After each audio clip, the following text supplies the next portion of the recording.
Spoiler alert!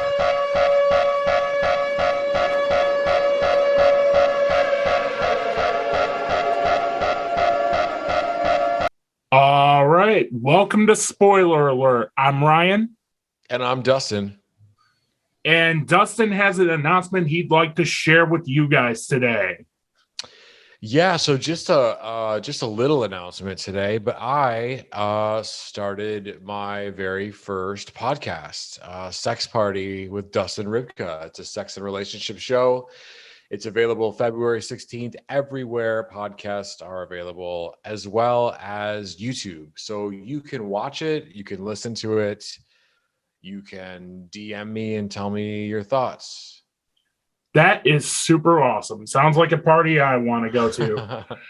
All right. And today we are talking Oscars. Man. And of course, it's Oscar time this year. It's the awards session everybody doesn't care about, but still wants to talk about. And it's easy content for my YouTube channel.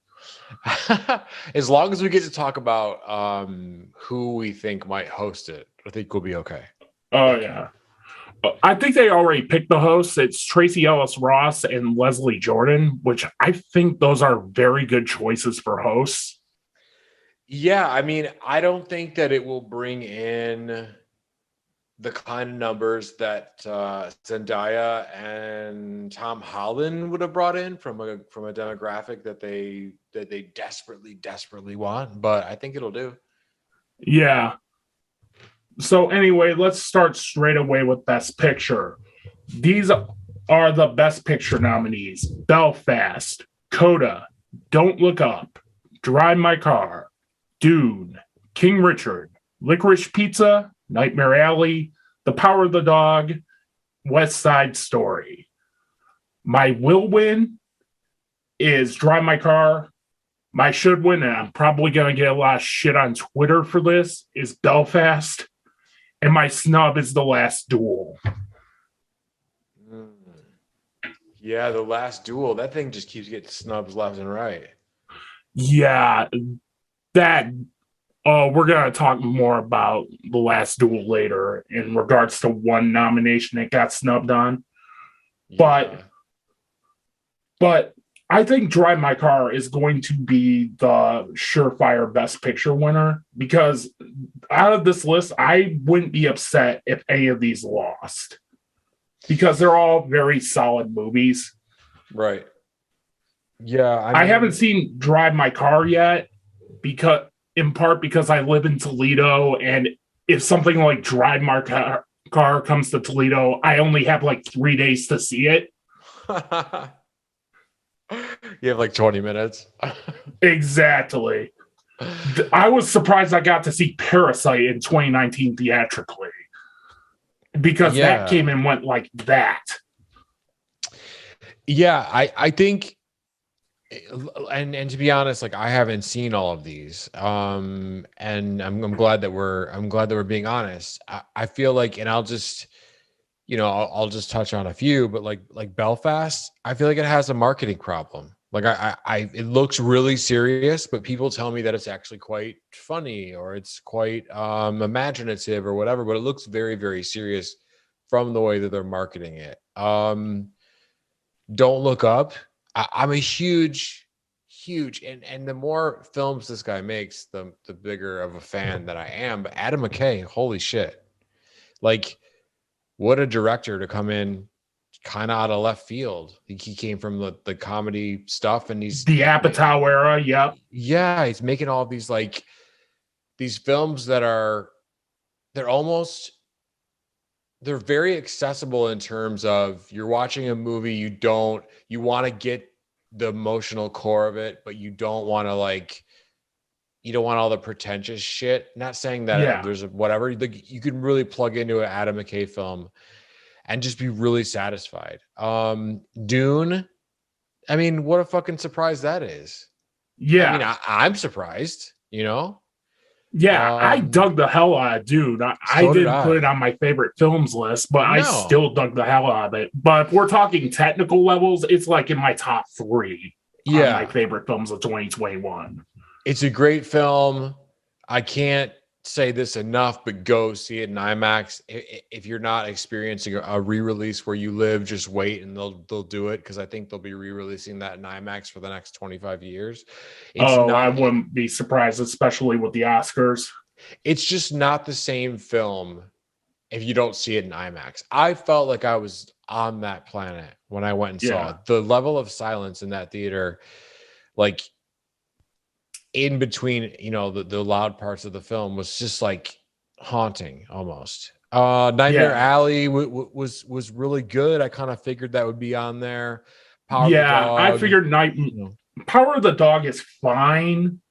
I mean, it's a well-made movie. It's a well-acted movie. It's just not my tempo. Like, it's one of those movies that's tailor-made for the Criterion Collection. Right. But, like, it has, Cumberbatch, which is great, for an Oscar thing. But also, like, it has sort of that, like, that cast that you would, I don't know. My gut is telling me that in this category, and again, could be wrong, and maybe it's because it's the front runner, but I just feel pretty strongly about Power of the Dog. West Side Story, dude, Spielberg killing it. West Side Story is fantastic. Right. Like, if it weren't for Ansel Elgort phoning it in, it would have been in my top 5 easily. And he shouldn't have been phoning it in, if you know what I mean. Who the fuck phones in a Spielberg movie? Yeah. Like, dude, especially given you have sexual assault allegations against you and you're acting alongside a minor movie. What is wrong with you? Yeah. I don't know, man. I mean, my thing with Don't Look Up sure, is that Borat's subsequent movie film should have had all of Don't Look Up's nominations. Like, I think the reason Don't Look Up was nominated in all these categories was to bring Leo DiCaprio, Meryl Streep, Jennifer Lawrence, all those people, just to have that star power there. Yeah, I think so too. But I also think that because of its political nature is why they sort of like in on it. I mean, I like it fine. Yeah, I like it fine for comparison purposes. Santa Inc. is what Don't Look Up haters on Twitter think Don't Look Up is. Because Santa Inc. is one of the worst fucking shows I've ever seen. And I sat through all 8 episodes. Whereas Don't Look Up, I felt genuinely had the satire going for it. Yeah, I had issues for it. It's crushing length. It's line-o-rama where it isn't needed. But there was a lot more good in it for me than there was bad. Yeah. Yeah. And I just happened to watch Coda just before we started the Zoom meeting. And let's just say, if I didn't hate Apple TV Plus around the time last year, I wasn't impressed with their content last year, I wouldn't have put Spider-Man No Way Home on this list because I genuinely did love Coda. It's one of the most sincere movies I've seen of the Best Picture nominees. For those of you that don't know what Coda is, it's the story of a young girl who is hearing and comes from a deaf family. The other 3 members of the family are deaf, and she wants to be a singer, yet she's torn between this fisherman's business she's in. But yet she wants to sing. She wants to go to Berkeley. And there's that conflict going on. It's one of those movies that plays those beats you think would play, but plays them well, to the point that it doesn't feel schmaltzy or green bookish. You really do root for both sides of this family. You root for the main character and you root for the family as well. And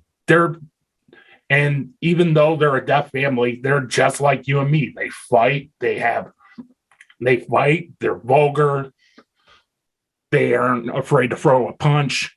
It's a really good movie. Can you define the word schmaltzy? Because I think that's like one of the coolest words I've ever heard, and I don't think I've ever heard it before. Schmaltzy? I want to use it. Schmaltzy is like overly sentimental, is how I'd use the word schmaltzy. Schmaltzy. So don't be so schmaltzy about it, Mom, or something Yeah. like that. hmm I love it. I love it. Schmaltzy. Yeah.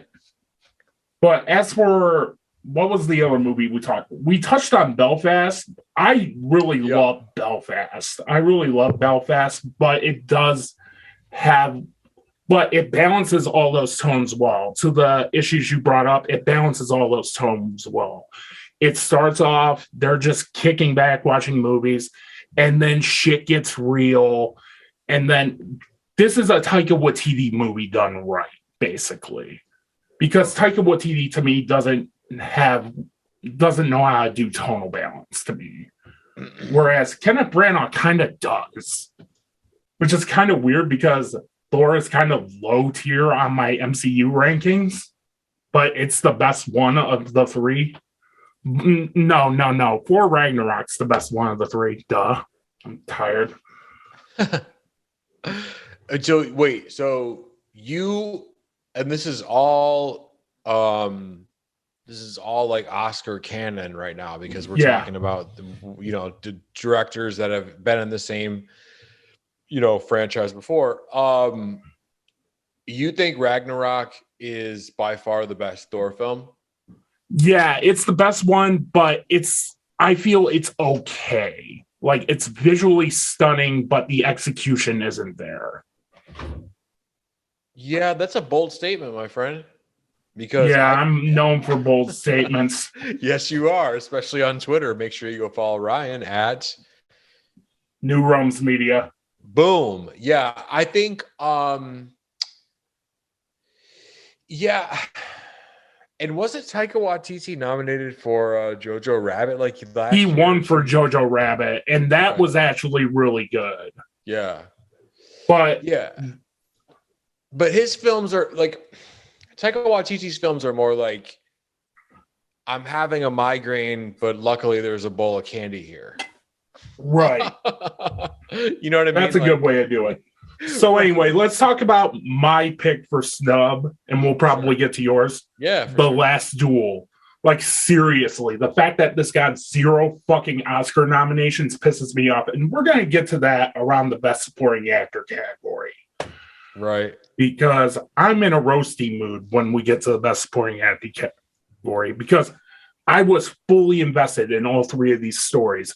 You saw each story correctly, and there are subtle changes to the moods. There are subtle changes to the atmospheres.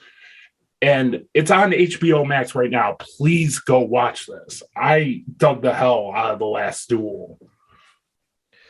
I gotta be honest, I haven't seen it, so don't get too mad.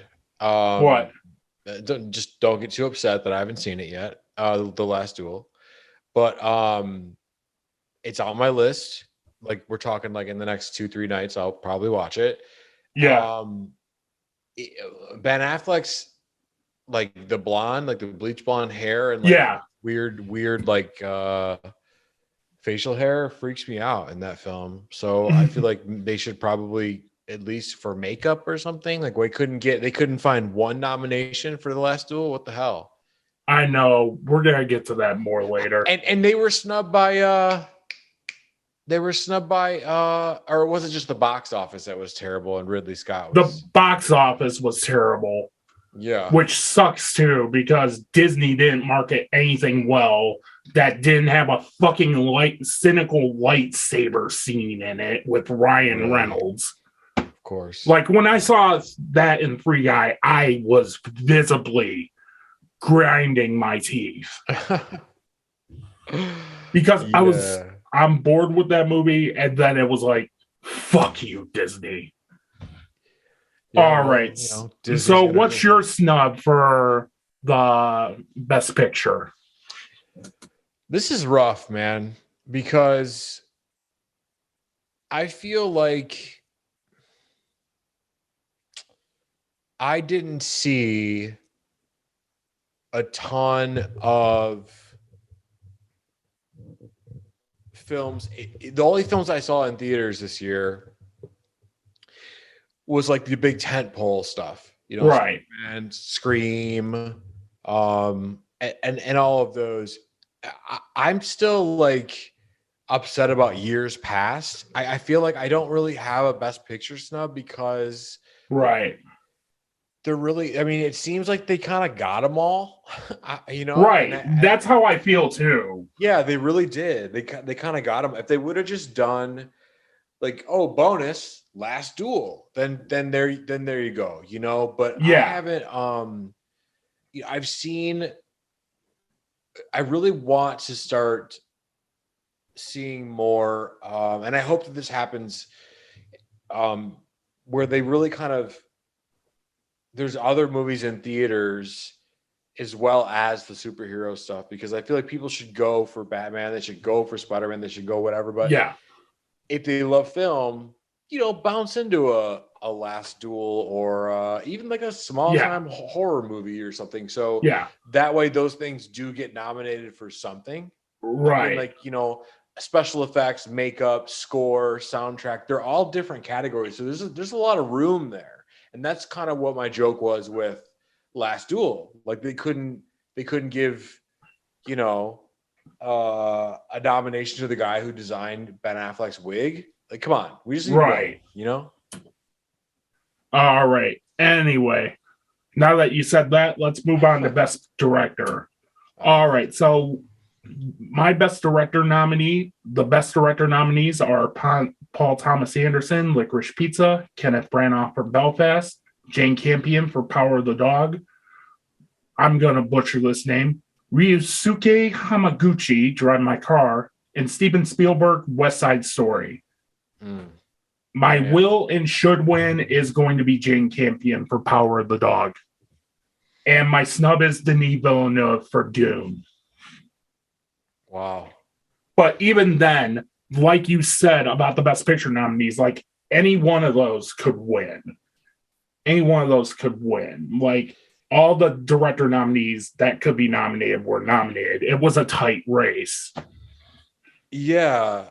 And I mean, they always do this thing where they sort of set up these front runners and whatever, and then let's say the front runner wins, and you're like, well, I was a front runner, I knew it, or whatever. But then if an underdog comes in and wins, it's like, wait, why is this happening? Or whatever. But they always do this kind of thing where at the last second, it's almost like they switch the envelope. Like it always seems like that's what they're trying, because I know they want ratings and they want whatever, but in this category, it's tough to do that because people, I think, are more invested in director than they are Best Picture. And right. Every episode, I got to say something controversial, so I guess this can be it. Who knows what I'm going to say next, but this might count for the controversial. I think people care more about Best Director secretly than they do about Best Picture publicly, because Best Director is the person who put this all together. You know what I mean? Right. The person who the symphony director, as it were. And people love a director because they're rooting for his or hers past films as well as what they're nominated for this year. So I feel like, and that's going into what I'm going to say about Jane Campion. Why I'm picking her as the will and should win is that this is more or less going to be the Oscar she won for the piano. She should have won for the piano. Much like how Martin Scorsese won for The Departed when he should have won 5 times over that time frame. Yeah, and that's what I mean. They pull these little fast one kind of bullshit things, with Scorsese. Like they gave it to him for The Departed. I mean, and everybody knew he wasn't winning for The Departed. He was winning for the 30 years of a filmography. Yeah, he was winning for his empirical run. Exactly. And that's like, they can do that because they're the Oscars, Yeah, and let's go into my snub, which is Denis Villeneuve for Dune. Because Dune got nominated for all the technical awards, and going back to what you said about people caring more about director than picture, if there's any director anybody's going to care about, it's Denis Villeneuve. Right. Like, Dune's the only blockbuster nominated for Best Picture out of the Best Picture nominees. Yeah. And like, why? What is it? Is it 5 or is it 6 nominees? It's 5. I think it's like 5 or 6. It's mostly in the technical categories. So why not? Like, they a couple of years ago they added, I think, 2 more, maybe 4 more category slots for Best Picture. Just to try a different format out to get better ratings and include more people.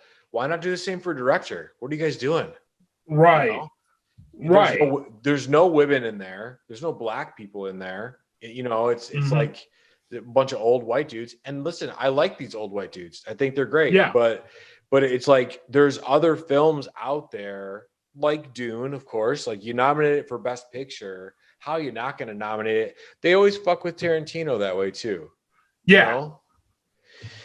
And it's like they'll change some rules, but then leave other ones like intact. It's super weird. Yeah. It's super weird. But I agree with you on snub. Yeah, with Ryusuke Hamaguchi, again, I'm pronouncing this. Drive My Car looks really good. I got a feeling if I see it, I'm going to probably give it a positive review. But much like Power of the Dog before it, it very much looks like a film that's tailor-made for the Criterion Collection. Yeah. And there's nothing wrong with that. Exactly. It's just that thing. It's like, we see what you're doing here. Okay. I think they like to give Oscars to the films that don't try to win an Oscar. And if that makes sense, like, right. You remember that movie? It was like 3-4 years ago. It was like about the Nixon Watergate papers. It's called The Papers, I think, or The Papers. The Post. The Post. Sorry. The Post. Yeah. The Papers. Jesus.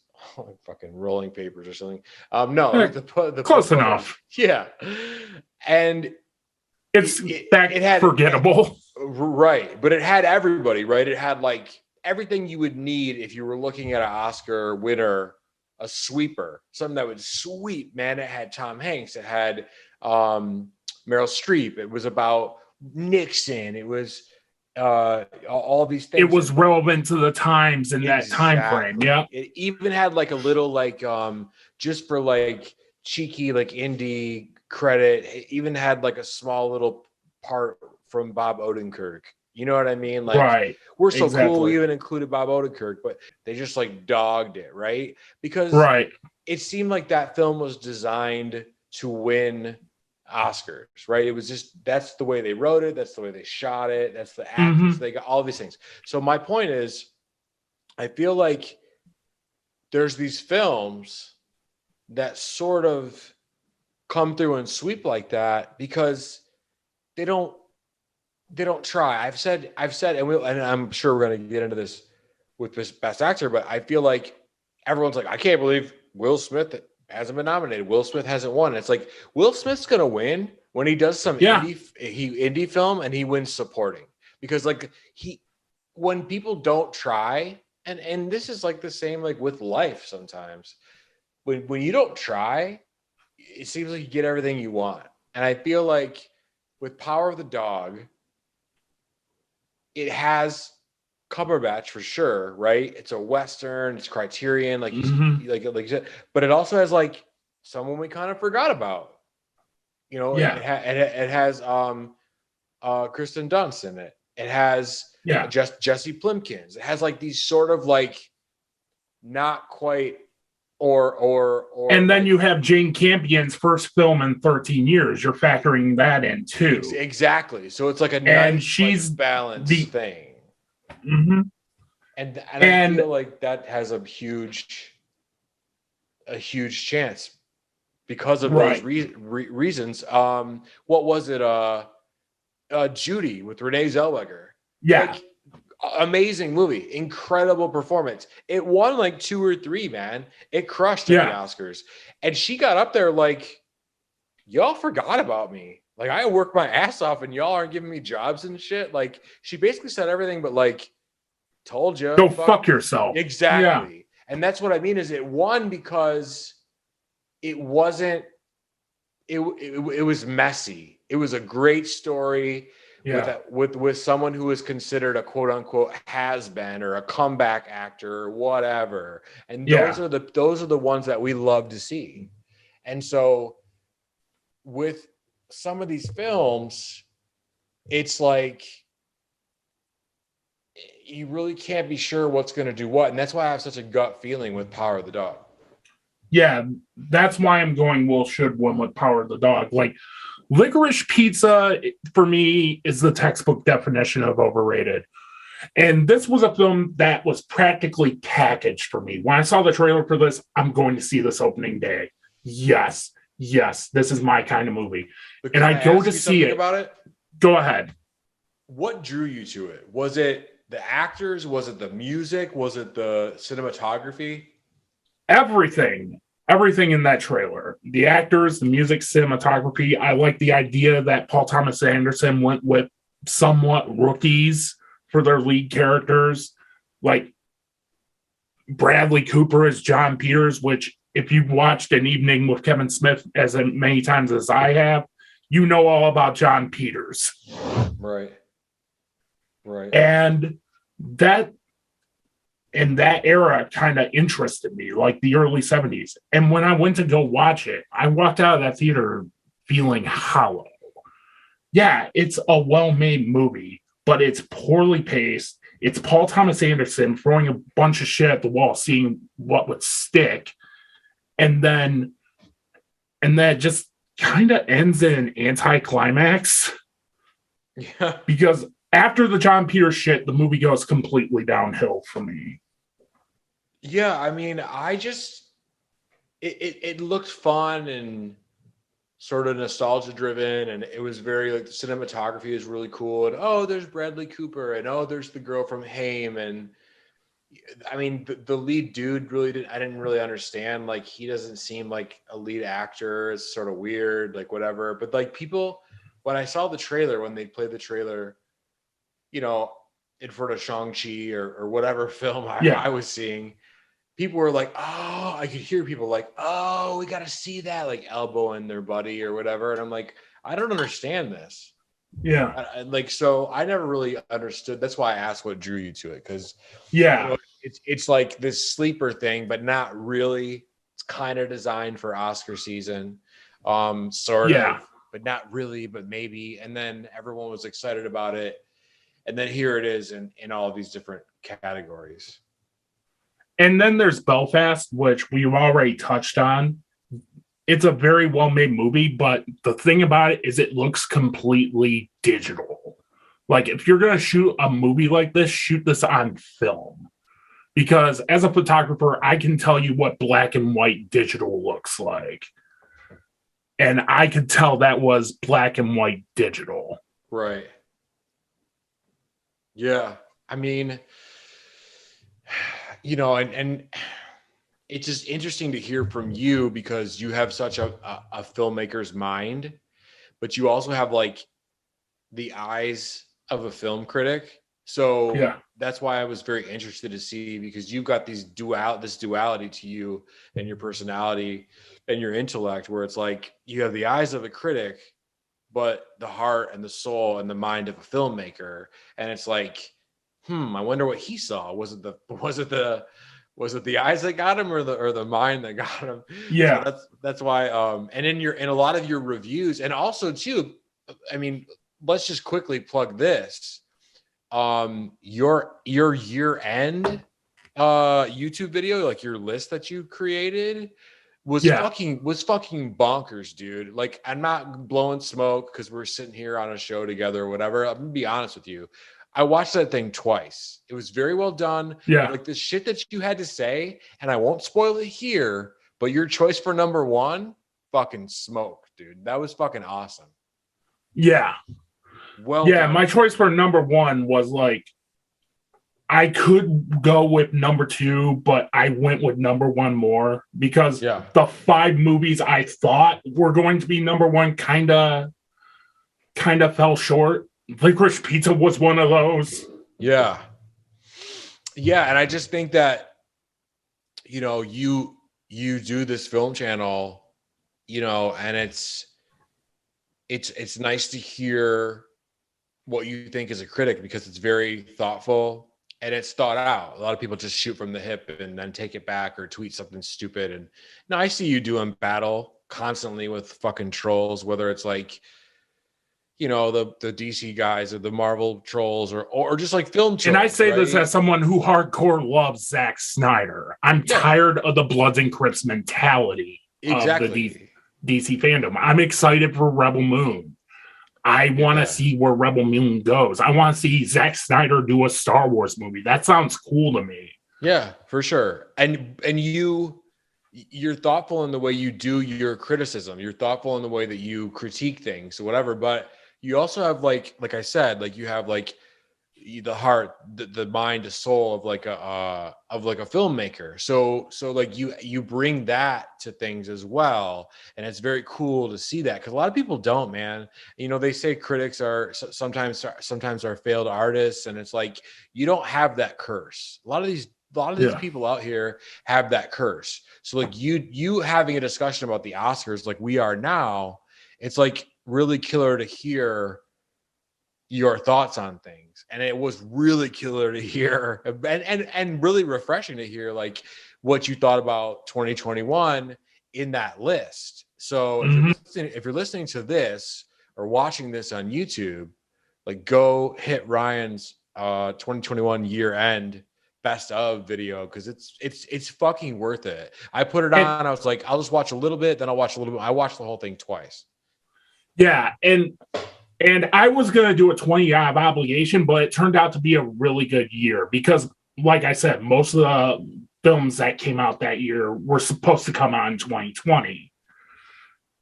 Which is strange because what I was saying earlier, how there's a lot of superhero stuff and big stuff. And trust me, I love tentpole shit. I'll go every night, the Thursday before IMAX, I'm sitting fourth row. Like that's me, like whatever. But this year, this year, 2022, I've decided that I'm going to keep doing that and probably actually go more, probably see some of this stuff twice in IMAX or whatever. But I'm also going to throw in some more of this indie stuff, documentary stuff, those sorts of things, because I just love being in the theater like that. Me too. Here we are at the end of 2021 celebrating all these amazing films. And even though I've only seen like half of Best Picture nominations, I feel like I got a really good handle and understanding on what is there and what 2021 had to offer. And it's crazy that your list kind of nailed a lot of these, either by omitting them or including them. It kind of nailed a lot of these nominations. Thank you. I really appreciate that. Yeah, for sure, man. Now let's go to Best Actress. The nominees are Jessica Chastain, The Eyes of Tammy Faye, Olivia Colman, The Lost Daughter, Penelope Cruz, Parallel Mothers, Nicole Kidman, Being the Ricardos, and Kristen Stewart, Spencer. My will win, sadly, is Nicole Kidman, Being the Ricardos. My should win is Kristen Stewart for Spencer. My snubs, Jodie Comer for The Last Duel. Oh man, this is a loaded one. So I think I'm not even going to say will win. I'm going to say has to win. Again, got to make it a little controversial. I think you have a point about Nicole Kidman, and I think deservedly so. She's fucking incredible. If anything, she has just taken her game to the can't get any better than this level, like skyrocketed past that. I don't know what the fuck she's doing, but she's killed. Like Nicole Kidman just murders. Like, I don't know if you saw the thing from, it might've been 2019, 2020. The Hugh Grant and her had this limited series on HBO. I can't think of what it was called. The Undoing. She just fucking slaughters that whole project. Oh, I bet. And, and then she does like, a couple other HBO shows and a ton of films. Then she plays fucking Lucy I mean, come on. But I gotta say, I think because it was such a unique performance, and also it's such a controversial performance, but also about something so historic that we haven't had many biopics about. I think Kristen Stewart has to win for Spencer. We're both on the same page. I'm glad to know that. Like Yeah. this is my second favorite performance of the year, right behind Rachel Ziegler for West Side Story. Right. Because both of these two performances command your attention. These are both iconic characters, and both of these actresses crushed them. Suck it, Twitter, on Rachel Ziegler. Yeah, I'm sorry. They're already trying to cancel her on Twitter. Yeah. You're one of the most fun people to follow on Twitter because I just see it go by in my shit every day. And if I can, I'll like it or like comment like go get him or like whatever. Cause it's like you're always fighting the good fight on Twitter. And it's like, you know, if anybody's listening to this, go to Ryan's Twitter and fucking help him out. Like seriously. Because there's these fucking trolls will just you'll just insert yourself and like blow someone's fucking head off their shoulders, and then they'll go find their buddies and regroup and come back, and you're just still in it. It's great. I love it. And you have a point. I mean, you know, there's quite a few good I mean, even your snub from Last Duel, like, dude, that's a legit snub. Like, I mean, she's a good actor. She's like just slaughtered. Jodie Comer was absolutely terrific. I thought she would have been a lock at least for the Last Duel. Yeah, she's just. I mean, you could watch the trailer for Spencer. You could watch the trailer for Last Duel. Not even see the movies and just be like, holy shit. You know, like they just command that sort of. You don't know whether to feel for their vulnerability, for their strength, for their fear. You just feel, man. And that's like something that the greats do. They just make you feel something. Exactly. You got to dissect it later. Like when I went into Spencer, I went into it expecting a run-of-the-mill Princess Di biopic. And somehow it combines JFK and an A24 horror movie. And I'm like, holy shit, I fucking love this movie. Right. Yes. Give this all the Oscars, please. Give Kristen Stewart an Oscar nomination. Give her the Oscar, period. Yeah. Because she absolutely 100% crushes this. Yep. And the thing is, she's American. Yeah. Not even the British actresses or the European ones like Naomi Watts or anyone could understand Princess Di the way Kristen Stewart does in Spencer. Yeah, and she gave an interview with Howard Stern where she was incredibly honest about what it took and incredibly honest about the toll that it set on her life. And it's really fascinating.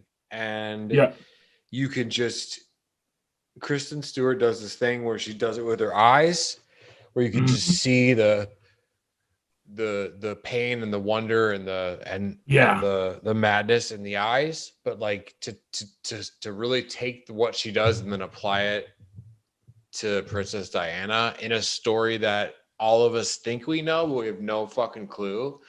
I just think that it's borderline magical, to be honest with you. Exactly. And then you compare this to Nicole Kidman being the Ricardos, where Nicole Kidman is playing Lucille Ball, but she's playing Nicole Kidman. I didn't see her as Lucille Ball. I was so bored with that movie. Right. Like being the Ricardos was my Don't Look Up. If that got nominated for Best Picture, fuck the Oscars. And I'm so glad it didn't. Yeah, and I think, you know, the one thing that I think has been, and I think 2022 is going to challenge us a little bit because I think we are starting to slide into this place. But if you look back at Hollywood, I mean, all of Hollywood, 100 years, 150, whatever it is, 125 years of Hollywood, directors and writers traditionally, when for films that get brought to the big screen, traditionally avoid such big stories in terms of like we haven't seen an actual legit biopic of James Dean. Right. We haven't seen a Lucille Ball, until now, obviously. But like we haven't seen a biopic of Pink Floyd. We haven't seen a biopic of the Beatles where they go get four Exactly. young, and there's a reason for that, because no matter You who you need to be pick, able to get those people right. You exactly. have to cast the right people. You have to get the right director. You have to make sure everyone's on board.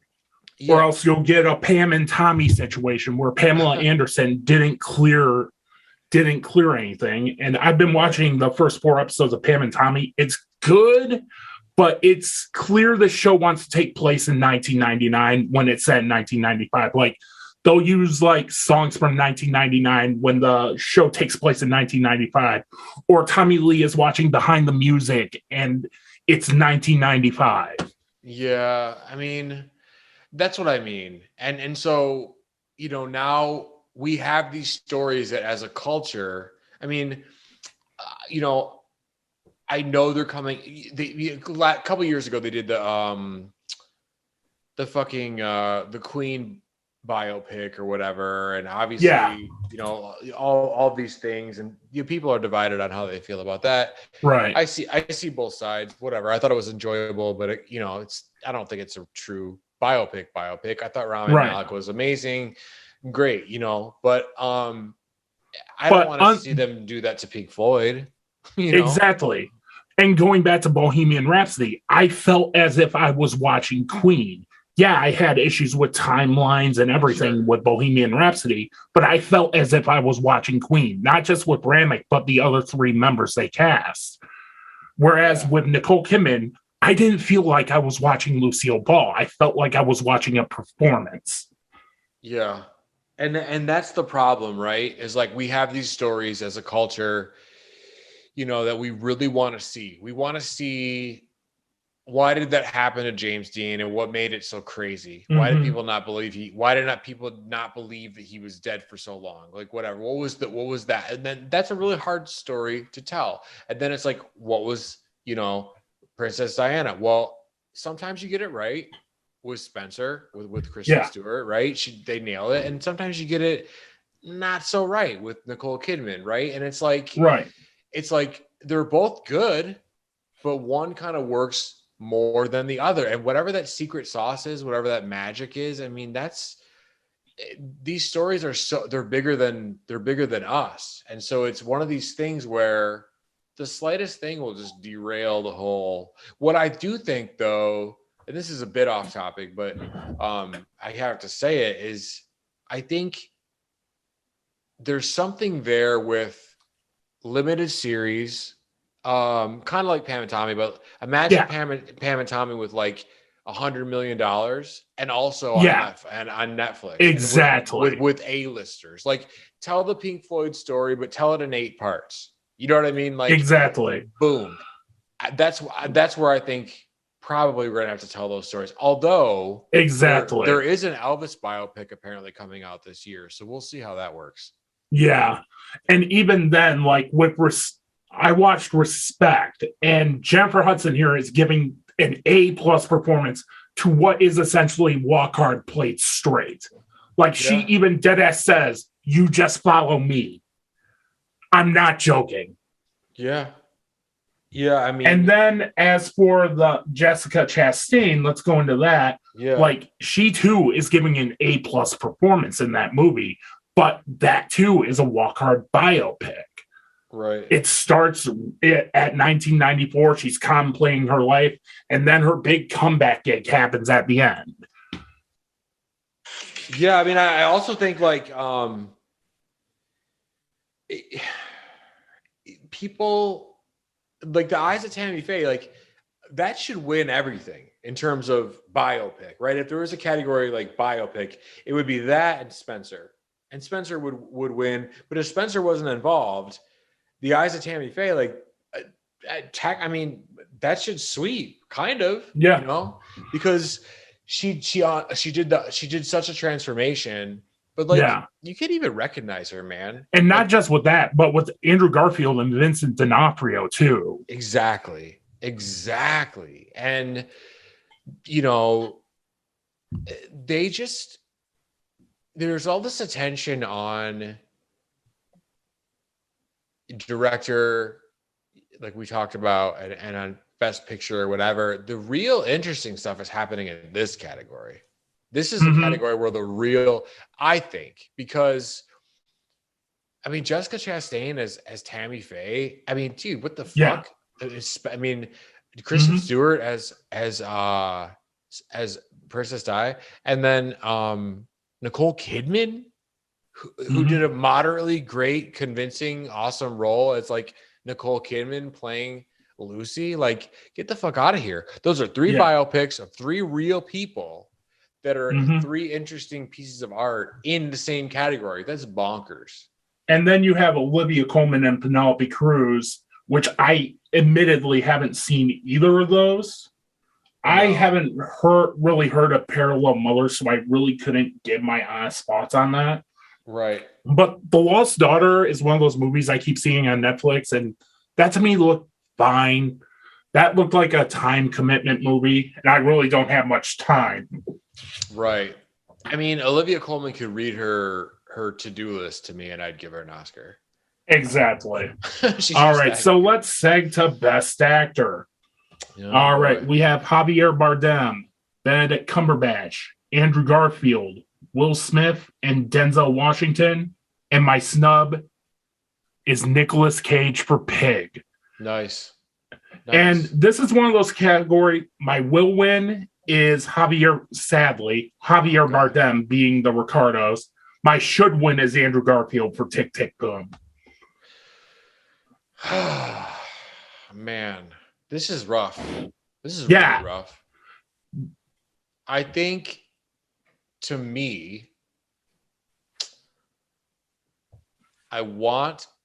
my gut tells me that it's going to be Andrew Garfield. I want to see Will Smith, although I'd be very happy with Andrew Garfield. But I want to see Will Smith. And then my dark horse in that is probably not dark horse, but like, I guess, I don't know, maybe would be Benedict Cumberbatch. So I don't know. It's very confusing, but I feel like those are the three for me. Yeah. Yeah. And even then with Javier Bardem, they're probably teeing him up to win. And even then, much like Nicole Kidman, I didn't see a performance. I saw Javier Bardem playing a character. Yeah. I mean, dude, I mean, I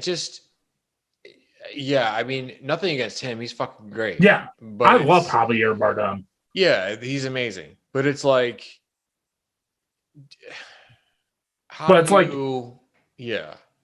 Nicolas Cage does the best performance he's done in decades, and you chose Javier Bardem.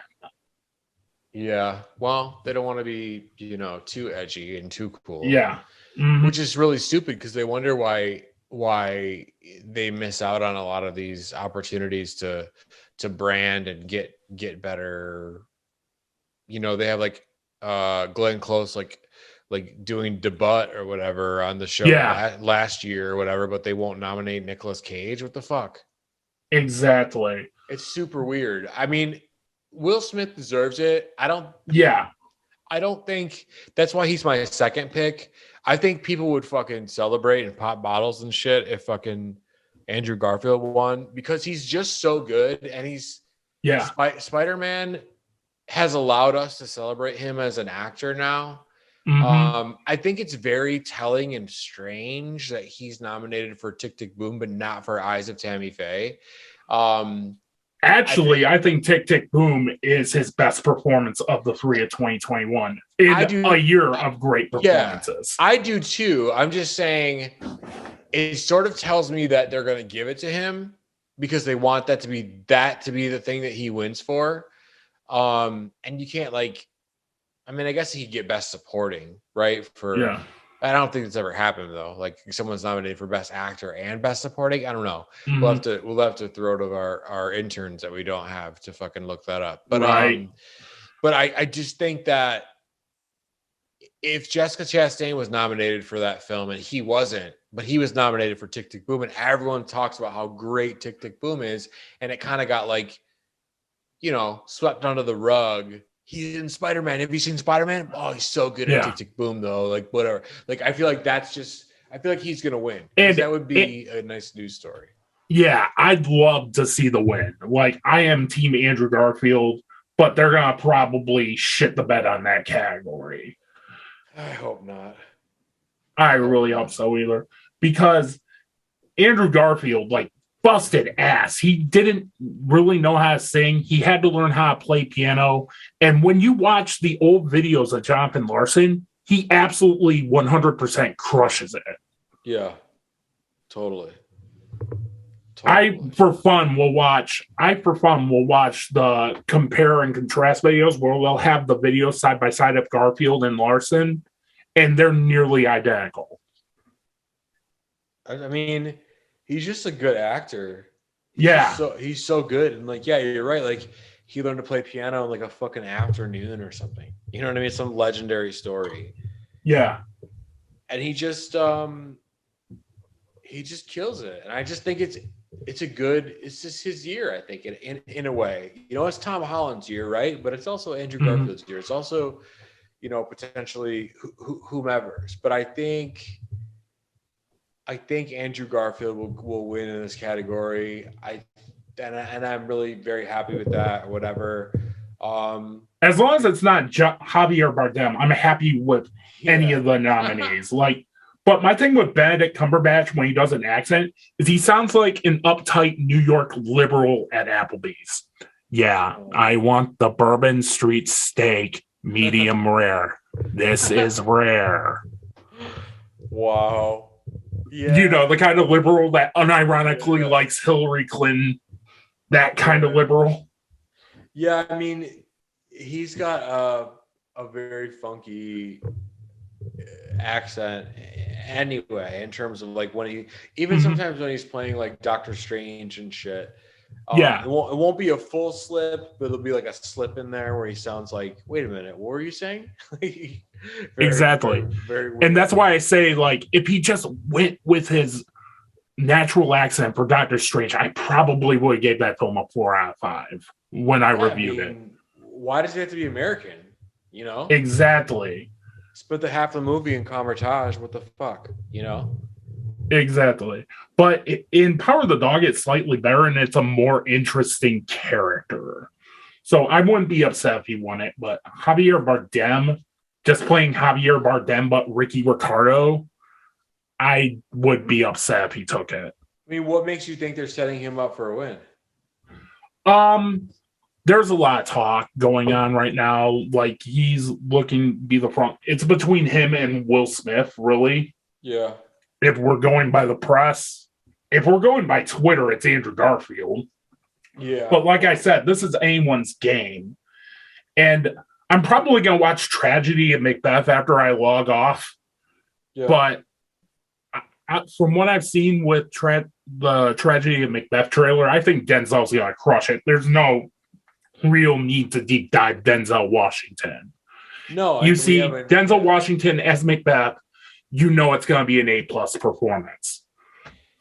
You see Denzel Washington as anything, and it's going to be an A+ performance. I mean, he's just, dude. I mean, you can pick a movie out, and it doesn't matter what the movie is. If Denzel's, and it's like, it's not a selling point; it's like a deciding point. Oh fuck! Exactly. Yeah, throw it in. It doesn't matter. Like he is not just one of the best actors of this time or our generation or our parent or whatever the fuck. He's one of the best actors of all time. Like full stop. He's exactly in there with Brando and all of those actors. Like he is exactly. He's just that good. And you can, you want to watch him talk and you want to watch, and he picks, and dude, what's cool about Denzel is he picks his projects more sparingly Mm-hmm. than other actors. I mean, Morgan Freeman, right? Somebody else we love Yeah, to watch talk. He's slightly older than Denzel, whatever. He doesn't have a spotless filmography. There's some exactly. stuff in there that's like, why would you do that or I whatever? watched The But Hitman's Wife's Bodyguard, for example. He's clearly phoning it in that. yeah, for sure, and that's great for him. But that's him. With Denzel, it's like, dude's got just like straight winners on it, and even if they're not the Exactly. best movies, they're like B pluses. It's like, holy shit. Exactly. So we haven't even really put him up there in the category. Like, oh, he could win. He could easily fucking steal this from everybody, right? Exactly. He could be the upset. Yeah, but like I think Will Smith and Washington are the upsets. Yeah, that's true. All right, so let's go to Best Supporting Actress. Jessie Buckley, The Lost Daughter, Ariana DeBose, West Side Story, Judi Dench for Belfast, Kristen Dunst, The Power of the Dog, and Anjanou Ellis. And my personal snub pick is Daniela Melchior for The Suicide Squad. And I know that's very left field. Wait a minute. That's your snub, you said? Yeah. Okay. Daniela Melchior is my snub from The Suicide Squad because I loved Ratcatcher 2's story. I loved how she committed to it. Yeah. I loved her character arc through it. She was my favorite character in The Suicide Squad. If Maria Bakalova could be nominated for Best Supporting Actress last year, I mean, you could surely throw a bone to a comic book movie. Right. And that bone for me would have been Daniela Melchior from The Suicide Squad. Yeah, she slaughtered it. She killed it. She did a great job. I mean, it really. She's the glue that kind of holds that movie together. Yeah, I agree. But my will should win is Ariana DeBose, West Side Story. I have to agree with you. I do think that, again, because of that sort of Renee Zellweger, Judy sort of spirit that the Oscars have, I do think that Kirsten Dunst, is it Kirsten or Kristen? It's Kirsten, I believe. Yeah, so I don't know. I always go back and forth. Kirsten Dunst. Me too. Is a very strong. She could win it. I really do. But I hope it's Ariana DeBose. But I think it might be Kirsten Dunst. Yeah. And biggest snub in this category. Wait, no. Is this where Lady Gaga would be nominated? Or she'd actually be a lead actress. Okay, so she's the star of the film. Yeah, I forgot to mention that. Dude, what the fuck? I mean, yeah. Not that I'm a huge fan of the film, but she did kill the performance. Yeah, she that's another one of those biopics where Lady Gaga, Adam Driver is giving an A+ performance. And then you have Jared Leto talking like Super Mario after eating too much magic mushrooms. Yeah, totally. Wait, is she nominated? No, Lady Gaga isn't nominated, sadly. But is Jared Leto for supporting? No, he did win. He did get nominated for a Razzie. Thank God. Yeah, I couldn't bring myself to watch House of Gucci just yet. I had to kind of put it off because what the fuck? It just seems like people either love it or it's like, this is trash. Yeah, I'm centrist trash with House of Gucci. There are things about that film I absolutely love. And then it's just stretched to its breaking point. Right. It's one of those movies I felt should have been a limited series, much like The Many Saints in Newark, that Sopranos movie. I felt both of these would have been A+ limited series. Yeah, totally. But they want that motherfucking movie money. Yeah, and they sort of package it up and fucking... they blast it out or whatever. Meanwhile, Jeff Bezos is fucking coming out of pocket for a $400 million Lord of the Rings show and shit. It's like, dude, just make the movie a show and make it longer. What the fuck's wrong with Exactly. And with Judi Dench in Belfast, that's actually a really good choice too, because she's the grandma in that film. She's the real heart of the film. She's the one who guides. She's the one who guides. I forget the kid's name, but the kid's journey, right, through the course of the film. Yeah, and I saw a picture of her in costume. I was like, whoa. Mm-hmm. She just looks completely different than she normally looks. Yeah. And like I said, I haven't seen The Lost Daughter. So I really can't comment on it. Yeah. Ariana DeBose, though, man, she's just like she's just as iconic as Rita Moreno. She just does. Like, I watched her host Saturday Night Live, and she was slam dunking all over that fucking thing too. Exactly. Like, you're like, what the hell? Like, give her an Oscar now. Get Ariana DeBose just had Rita down to a science. Like, that too is an iconic character. You need to bring your all to that, especially if Spielberg's involved. Right. You can't Ansel Elgort that character. No, not at all. Because Anita is the core of the story. I mean, and she has to carry it, you know? Exactly. Like, Anita and Maria are the core of the story. Right. Just to carry it more than normal. Mm-hmm. And I think that Ariana DeBose did a fantastic job. It's why I feel she will win and should win of the 5 nominees. All right, so let's go to Best Supporting Actor. Ciarán Hinds for Belfast, Troy Kotsur for Coda, Jesse Plemons, The Power of the Dog, J.K. Simmons being the Ricardos, and Cody McPhee for The Power of the Dog. I'm sorry, blurred. And my snub, fuck the Razzies, Ben Affleck, The Last Duel. He fucking ruled in that movie. Yeah, they don't like that movie for some reason. Just getting snubbed all over the place. Yeah. Wow, this is a really... My will should win is Jesse Plemons. Yeah, I could see that.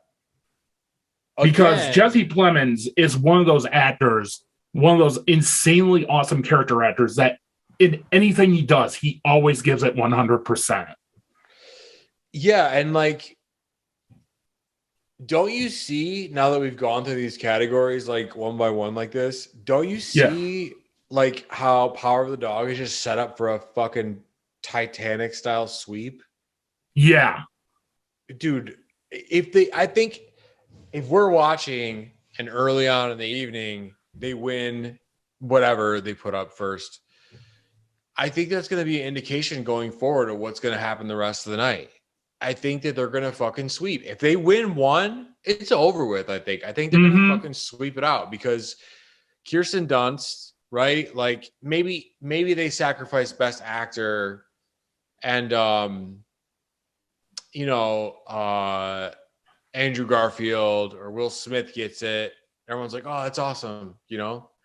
Because Benedict Cumberbatch, let's face it, he's going to win an actor at some point. Or he's going to, he's going to win at some point. He's going to win an Oscar. It's just not going to be for Power of the Dog. Right. But if he's waiting for post Doctor Strange in the Multiverse of Madness, where he gets his fuck you money and gets to do whatever the hell he wants. Exactly. So if they give it to Garfield or Will Smith, they make us happy. And then Power of the Dog gets Best Picture, but then in reverse, it also gets Jesse Plemons, it gets Kirsten Dunst. Like, I mean, that's a sweep, man. And like, exactly. I mean, it's kind of an everybody's happy situation, almost. But you know, with this category, it's difficult because there's a lot of newcomers. I wouldn't say newcomers per se. Like relatively newcomers. You know what I mean? Not like not Troy like Kotsur from Coda. He plays the dad in that film. I felt he was really good in that, but he's kind of like my 5th place of this category. Whereas with Ciarán Hinds, he played both Steppenwolf and The Loving Grandfather the same year. Yeah. That's range. to actually make Steppenwolf terrifying and then be the sweet grandpa.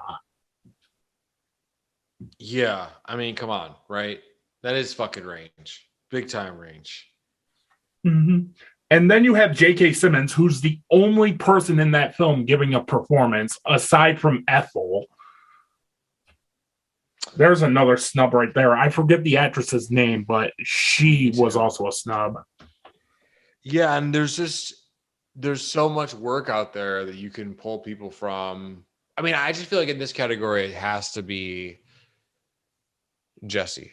It has to be Jesse Plemons. Yeah, I go with Plemons because he's one of the more important characters of The Power of the Dog. I'd say Cody Smith McPhee too, because he's close to Cumberbatch's character, Bronco Henry. But I think Jesse Plemons is the glue that holds that film together. You can't do that movie without Jesse Plemons. Yeah, and like he needs, I don't know, he needs a win to like, I mean, this is just a personal note, but like he's always creeped me out since Breaking Bad. So yeah. He shot that kid in the head or whatever. Spoiler alert, by the way. He shot that kid. If you haven't seen Breaking Bad by now, fuck off. But like, I know, right? That little kid in the fucking face. I'm like, man, I can't get over that, dude. Like, I'm sorry, Jess, but like, no. You know, yeah. So I feel like if he wins for something else, maybe I can replace the memory. And then I got to talk about the Razzies right now. Seriously, fuck off for nominating Ben Affleck. He was fucking awesome in that movie. When he comes on, it's a party. It's an absolute party. And he's like a sadist in that movie too, but he's also charming and charismatic. And it becomes a straight up porno when he's in it. Yeah. But he's a guy you love to hate. Like Todd in the Shadows did a Train Records episode on Paula, and he briefly touched on Gone Girl. And Todd in the Shadows said Ben Affleck was perfect for that role because he's Ben Affleck. Right. It's the same here with The Last Duel. It's the same here with Last Duel. He just brings that fucking energy, you know, and he said in interviews like he didn't have any fun doing Justice League. Like, you know, he knew he was doing it. He was happy to be there. He was fucking Batman. He was happy about it. Yeah. But it wasn't fun. It was uncomfortable. It was weird. Everyone's stressed out. But with Last Duel, he was like, it was like a fucking party. He loved it every single day. And then you have toxic Snyder fans, because I know there are good Snyder fans, practically holding a gun to his head, demanding he play Batman for the rest of his life. So gross. I know. When he's explicitly said he's done. Yeah, I keep seeing the comments because, you know, it would have been nice to see what Batman, you know, could have been like with Ben Affleck, with the Ben Affleck script, the Ben Affleck directing, Ben Affleck, you know, in the costume, Ben Affleck. Like, shut the fuck, like, dude. Yeah, of course we would love it too, but I'd love it too. Ben Affleck's free for free with me. I love Live by Night. I think Live by Night's his most underrated movie. Well, and I know, you know, I like Live by Night. It has a lot of problems for me personally. Because it's one of those movies you could tell was supposed to be longer. Yeah. But on the filmmaking side of it, I loved it. Yeah.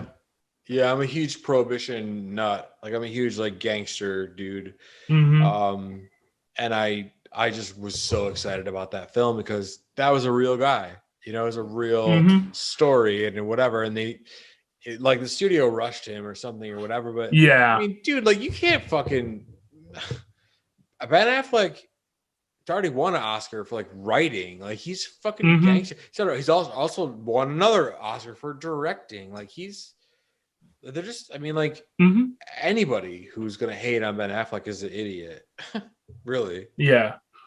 All right. So let's go to costume design. We have Cruella, Cyrano, Dune, Nightmare Alley, and West Side Story. My will win is West Side Story. My should win is Cruella. My snub is The Green Knight. Talk about a movie that didn't get any nominations. That should have got technical nominations up the ass. Yeah, I mean that's wow. It Because, will. go ahead. No, I was just gonna say Nightmare Alley, and just because it's fresh in my mind, is weird. Um, Guillermo del Toro, for some reason, shot it. It doesn't.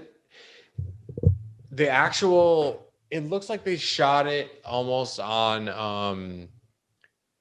like not on film or something. Like they shot it on like some weird cheaper fucking whatever. Just the way the Yeah. images flow and shit. It's really strange. Yeah, we're on costume design right now. Right. So what I'm saying is there's some amazing, really amazing set pieces and costumes in that film. And I feel like they would have come across better had he shot it the same way he shot the fucking alien monster movie that The Shape of Water. Yeah, The Shape of Water, where she's having sex with a fish or whatever. Like that's like that film was shot very cinematic. You can always see the grain in the film, kind of a thing. They didn't shoot Nightmare Alley that way, so the costumes, it takes place in between like 39 to 41, and a lot of the stuff's at a circus, and it's really dirty and scary, and it's like, man, what a kind of a missed opportunity for that. Right. I think you're right though. I think West Side Story is kind of a shoe-in. Yeah. I mean, but my should win is Cruella, because as a photographer, I'm like, I really want to shoot a concept like this. I really want to recreate this atmosphere. I want to do something cool with the flames, with Emma Stone's Cruella costumes. And if I'm getting like photography ideas just on costumes alone, that's where I feel the Oscars should go. Yeah, I agree. I mean, you have a lot of strong points there. Cruella just nailed those things. I mean, come on, how do you compete with that? Exactly. And even then, when I watched Cruella, I was like, this is a guaranteed lock for costume design, because all those costumes look dope. And then there's the ultimate snub for me, which was The Green Knight, which I felt this should have been a costume design nominee, because each costume popped off. I loved the textures on the costumes. I loved the way every character in that film was dressed. Yeah. Like, even though I'm not the biggest fan of The Green Knight, I felt it was very pretentious. But if we're talking technical merits, this is in my top 3. Yeah, I mean, what a well done film, like all the way around. And to not even recognize it is rude. Exactly. Super rude. I mean, what the fuck, guys? But then again, it's a lot of things. It's horror, it's fantasy, it's shit the Academy looks down upon. The Academy needs to fucking, wake up a little bit. Yeah, exactly. If your ratings haven't told you, come on. Exactly.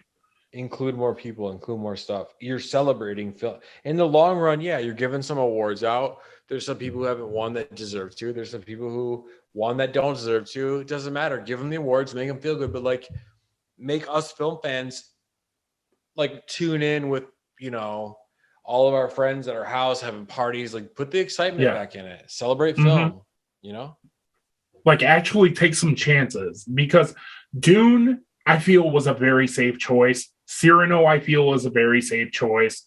Like you just brought up, Nightmare Alley was a very safe choice. So for me, it's between West Side Story and Cruella. Yeah, because they grabbed a lot of those placeholder films. Like Nightmare Alley, it's directed by Guillermo del Toro, and it's like he already won, previous, and like he won Best Picture for Shape of Water. Right. He made a film with Bradley Cooper and a ton of other Hollywood people. Mm-hmm. That's good. That's good. It has a message. It's fucking disturbing.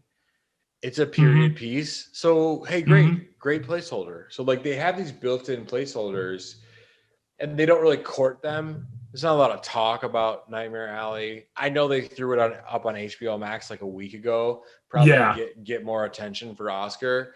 But like, we all know it's not going to win shit. You know, it's not going to win shit.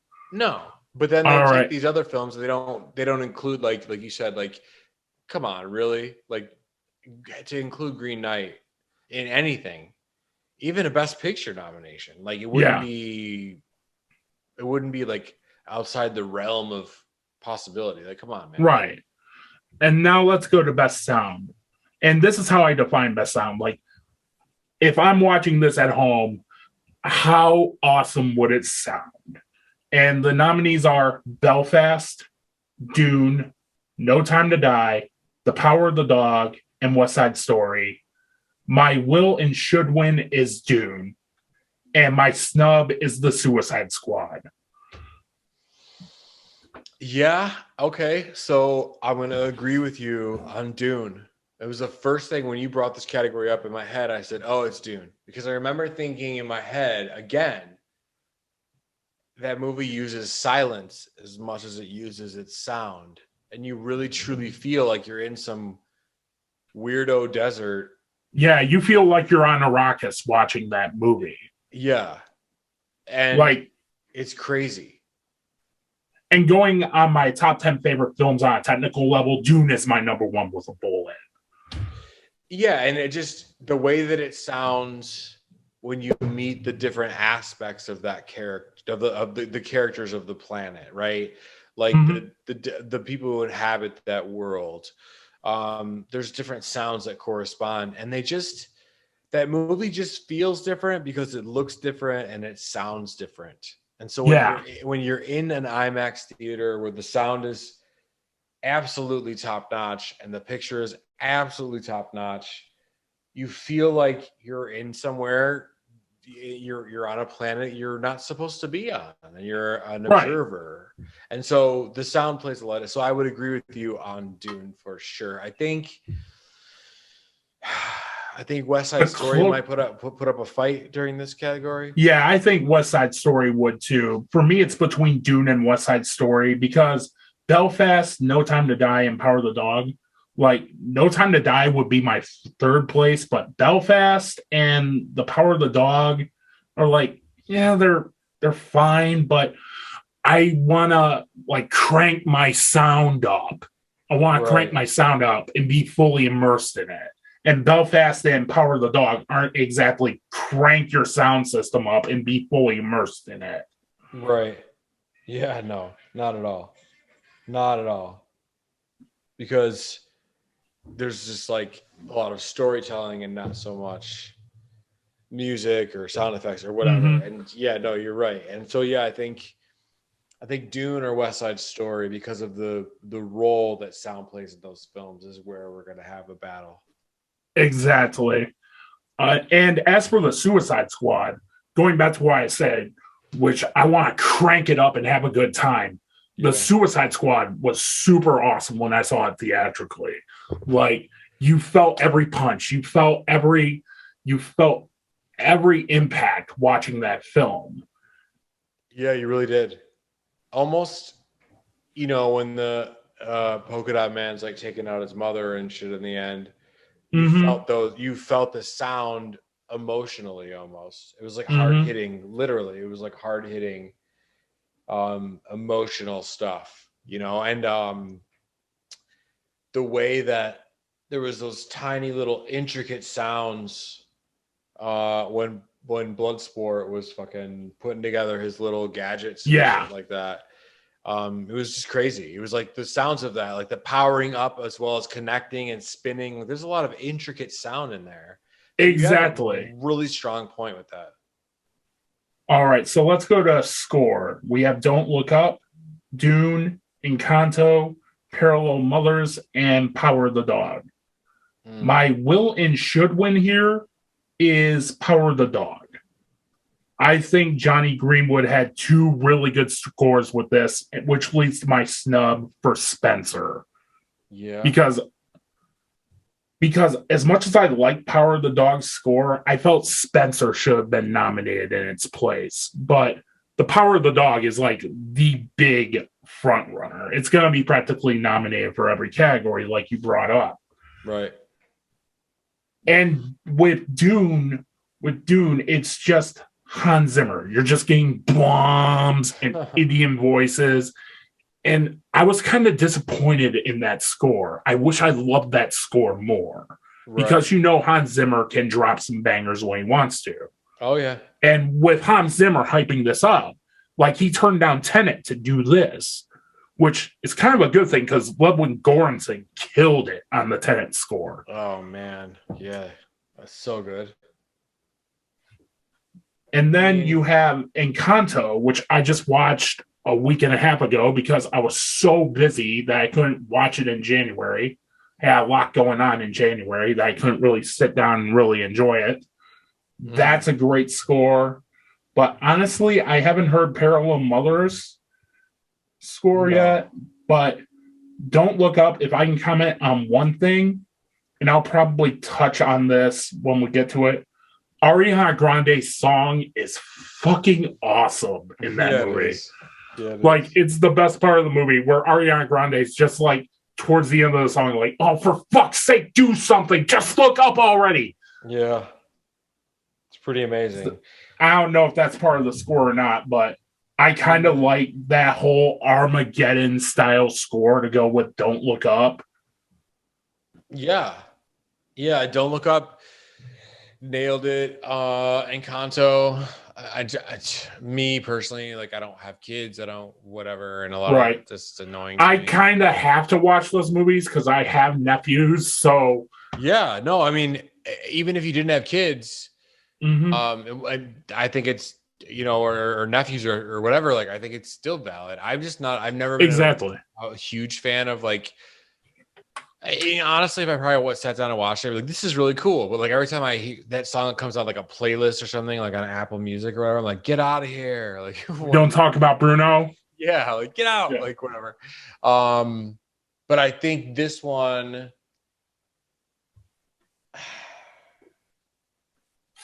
yeah, I mean, you have a good point about Hans Zimmer. Yeah, because he could have fucking dropped some fucking gangster shit. And I have a feeling Hans Zimmer is saving it for the second part. Yeah, that's what I think too. Yeah. But as for that, like either way, I feel Johnny Greenwood should win, whether it be for the Power of the Dog or for Spencer, especially given Johnny Greenwood's the guitarist for Radiohead. So his guitar playing is going to factor into the Power of the Dog score. Right.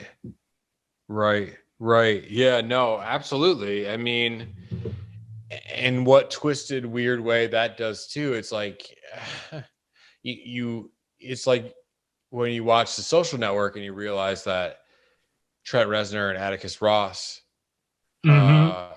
are the ones that scored The Social Network. You'd be like, oh, you mean Nine Inch Nails? Because you could hear Nine Inch Nails bleeding into The Social Network, and like exactly, it's kind of that same thing where another artist gets to come along and paint this haunting, fucking brutal shit on top of everyone else's haunting, brutal shit, and it makes it just this amazing piece of art. So yeah, I agree with you. I think that. It's gonna be Greenwood again. All right, could add to the sweep. So, all right. So, best adapted screenplay, we got Coda, Drive My Car, Dune, The Lost Daughter, and The Power of the Dog. I think Drive My Car is going to be the upset. Yeah, of the 5 nominees, and my snub is. You guessed it, The Last Duel. Yeah, of course. Yeah, I mean, because what the fuck, I mean, especially in an adapted screenplay category. Come on. Yeah. Like, totally. I think it's going to be Drive My Car or Power of the Dog. That's what I Yeah, it's a lock between those two. think. Right. Because like I said, I just watched Coda like right before I fired the Zoom call up. And Coda is a really good movie, but it's one of those films that really plays the beats of a movie like that, but plays them extremely well. Right. And then you have Dune, which, yeah, part of the issues for me with Dune was the writing wasn't quite there in spots. Like, it felt like they were dragging this out a little bit. Yeah, I mean, it doesn't feel like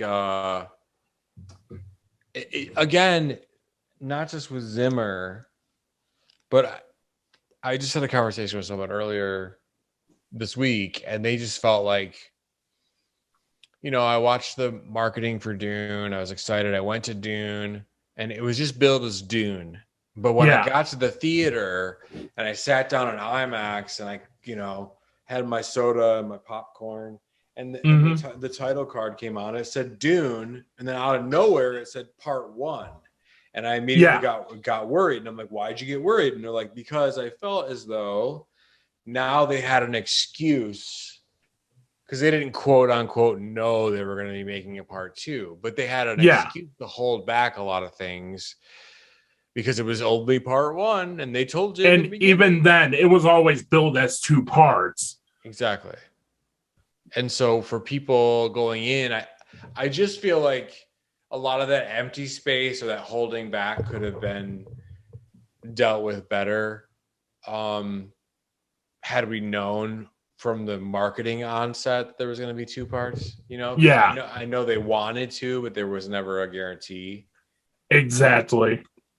So, especially given the shit that was going on with Warner Brothers and Legendary in that time frame, because Doom went straight to HBO Max with the hybrid formula, and Legendary had no idea about it. Right. Because Legendary could have took their ball and ran to another studio. They should have, to be honest. Mm-hmm. And with The Last Duel, like, it has everything that makes a movie great. It's action heavy. It's very dialogue driven. It tells the same story 3 ways, and you're invested in each story. You're invested in every character in that film.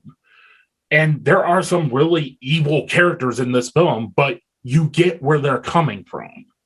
Right. They're all kind of dicks, but at the same time, it's like you kind of want Marguerite to live, because if she's proven wrong, if this rape allegation is proven wrong, she fucking dies at the stake.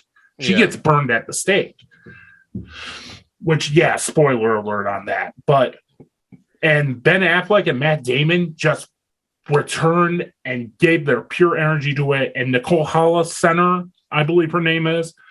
These 3 work together beautifully to create what could have been a Rashomon knockoff, but also made it genuinely compelling.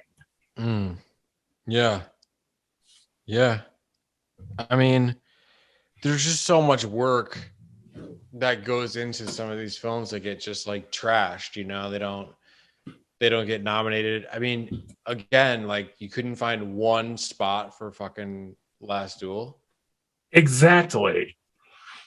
And The Last Duel was critically acclaimed, but a commercial bomb because the mouse didn't know what to fucking do with it.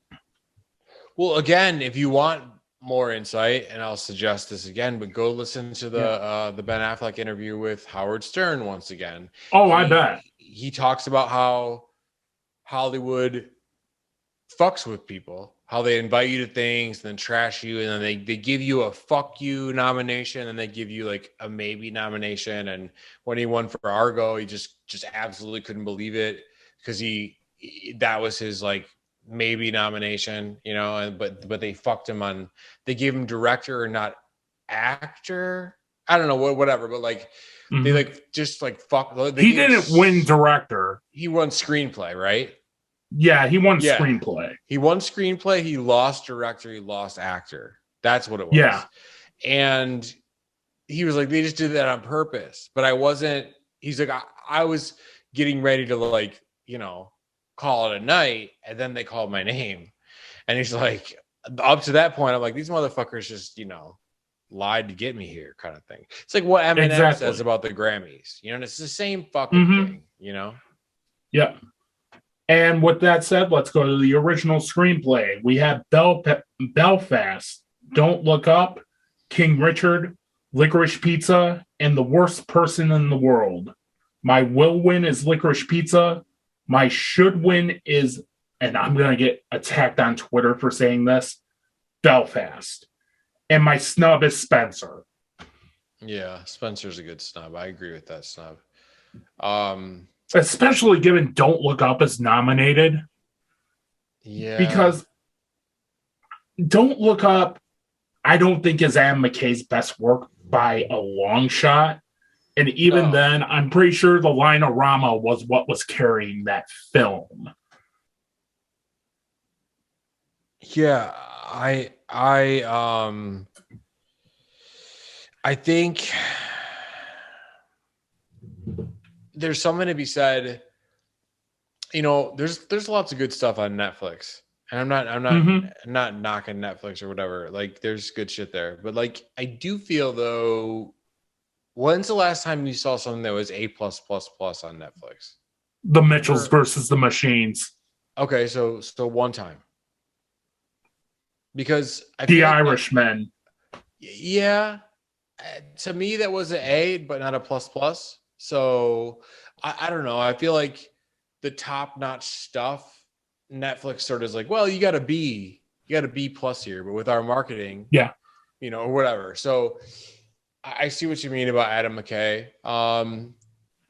It's not his best stuff. It's his heaviest stuff. Although there could be a case made for, Jesus. But it's still a pretty good movie. Like, Netflix is made for pretty good movies. Yep, 100%. Like I said, not A++, but A's. Yeah, A's, B's, and C's. So like that's where we're at, and that's great. But like, I guess you could dismiss it because of that. Like, oh, it was a Netflix film. It was good, but it wasn't whatever, and yada yada yada. But and I haven't seen The Worst Person in the World, but the trailers I do get for it, I really want to see it. It's one of those movies that will play in New York or LA, but if it does come to Toledo, it comes for like a week or like the week of the Oscars, in which I kind of need to see that before the Oscars. In the event I need to do a ranking video. Sure. Yeah. Because I'm probably going to do another ranking video the week of the Oscars. Yeah, you should. But for me, Licorice Pizza is the lock for original screenplay because the Academy really loves Paul Thomas Anderson. PTA. And really, it's like his most okayest movie. Yeah, that's what I heard. Which is why I feel Belfast should win, because there's a sincerity in that screenplay. You can tell Kenneth Branagh really wanted to tell this story. If Belfast should win for anything, it should be for original screenplay. You can tell Kenneth Branagh poured his heart into this. Right. Yeah. He's a passionate dude. Mm-hmm. Actor, unless it's Artemis Fowl. Well, everyone has that. Everyone has an Artemis Fowl somewhere. Jesus. I brought up nightmares bringing that topic up. Yeah, for sure. Josh Gad farting dirt out of his ass. Fuck that movie. Yeah, it's not good. Not good. This is not a good film. And as for King Richard, like, Will Smith is giving a really good performance in that. I really like the Williams sisters, but to me, it felt like giving Joe Jackson a sympathetic biopic. Yeah, I think Will Smith kills it, but I think Will Smith kills everything. I think it's a good story because it's not an easy story. Exactly. It would be nice to see that win over Licorice Pizza just because Yeah. it seems more Licorice important. Pizza's kind of my dead last. It seems more Licorice important. Pizza's kind of my dead last. Right. Like of the 5. Yeah. I mean, Licorice Pizza seems nice. You know, we're in a pandemic. Like, let's watch some Yeah. sort of happy sort of whatever. But I feel like, you know, a father that's like unrelenting to make his daughters into what we know they are now, that's really Yeah. interesting. You know, and to have Will Smith play the father, I mean, that's dude, that's some to write that and then get it to Will Smith and have him act that out. I mean, Jesus Christ. Like I hope he wins for the Oscar for the acting, and I hope they win the Oscar for screenplay. Yeah. And I can see that point too, but there were just some things about King Richard that they don't touch on at all. They want to make him out to be the hero. Like he completely ignored his kids from a previous marriage. Right. Like if you want to really get someone who's a total piece of shit, you get Will Smith's name attached to it. Right. And he'll hit it out of the park. Exactly. Because he's Will fucking Smith. Yeah. And for me, the snub is Spencer. Because, like I said earlier, I went into this expecting a by the numbers Diana biopic, and I came out of that with my jaw dropped. I love the hell out of Spencer. I want to study that screenplay. Yep. Totally. Because it just doesn't make sense. I mean, why would they snub that? It's so fucked up. Yeah. I mean, it's a very compelling story. It's told over 3 days. And then we got to reward Don't Look Up because M. McKay probably has some blackmail details on Academy members. It has a 55% on Rotten Tomatoes. Yeah, it has 4 Oscar nominations. Wow. That's crazy. Yeah. That's really crazy, actually. 44%? 55. Oh, 55. Shit. Still. Yeah. Exactly. It's like if Hillbilly Elegy got nominated for major category. If Hillbilly Elegy were to get nominated for major categories. Yeah, that's wacky as fuck. Exactly. But yeah, let's go on to the next topic. Best film editing. Don't Look Up, Dune, King Richard, The Power of the Dog, and Tick, Tick, Boom. My will win is Dune, my should win is Tick, Tick, Boom, and my snub is The Last Duel. Yeah, I think you said your will win was Dune. Yeah. Yeah, I agree. I totally agree with that. That's where my gut was telling me when you were talking about it. Because I mean, come on. Yeah. I think Dune's going to take most of the technical awards, but my should win is Tick, Tick, Boom because every scene in that looks great. Mm-hmm. They recreate the Jonathan Larson videos in 133, and it looks really good. Yeah. And everything flows together well. It's well paced. There isn't a dull moment in that film. Yeah, and just to have to edit around, you know, like Andrew Garfield learning to play piano in a week and a half or whatever the fuck. And even then, it still looks like he's still playing that piano. Oh, it's not like in Peacemaker where all of a sudden you're seeing John Cena do perfectly positioned piano keys and playing a good Home Sweet Home. And you're like, holy shit, he knows how to play piano? Yeah. And was able to wring out genuine emotion in each of those notes? Right. Right.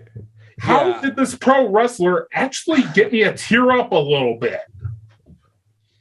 It's so funny because they were like, oh, he was learning to play piano on Suicide Squad, like in between the breaks, like he would go play piano. It's like, what the? And then all of a sudden you have him playing piano in the Suicide Squad spinoff show. It's fucking great.